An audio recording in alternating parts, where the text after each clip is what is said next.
Sonia Rolland, traumatisée et frappée par son déclassement social à son arrivée en France, retourne sur son incroyable carrière de Miss France puis actrice. Depuis qu'elle a été révélée au grand public, Sonia Rolland multiplie les projets. Pourtant, à son arrivée en France, elle a été traumatisée par les conditions de vie que lui offrait le pays.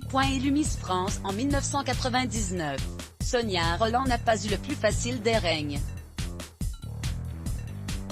Très critiquée mais également beaucoup attaquée par courrier notamment, elle se rappellera certainement toujours de cette époque compliquée.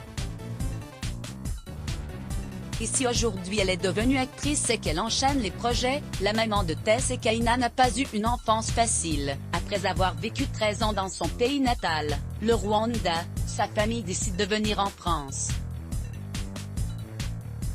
Faisant pourtant partie des familles les plus aisées du pays, avec une grande maison, des femmes de ménage, des nourrices ou encore des jardiniers, lors de leur arrivée en France, leur quotidien a été bouleversé. Arrivée dans les années 90, Sonia Rolland et sa famille se sont retrouvés en Bourgogne, dans un HLM, les uns sur les autres.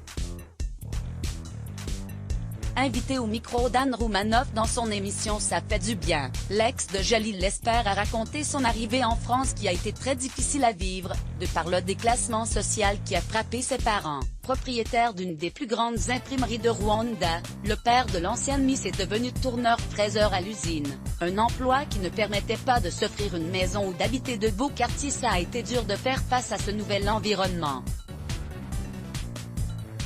On était la seule famille de Noirs. Mais si cette arrivée a été une véritable épreuve, aujourd'hui elle le sait, ça a construit une personne résiliente en elle, qui aujourd'hui se bat pour les droits des personnes noires, mais également pour les droits des femmes. À travers son métier d'actrice, Sonia Rolland met très souvent à l'honneur sa lutte contre le racisme, simplement en interprétant des rôles forts, comme dans la série France 2 Tropique criminel ou encore avec le tournage dans quelques temps de téléfilms mettant à l'honneur une jeune femme métisse confrontée au racisme, comme elle lorsqu'elle a été élue reine de beauté. À voir aussi, la rédaction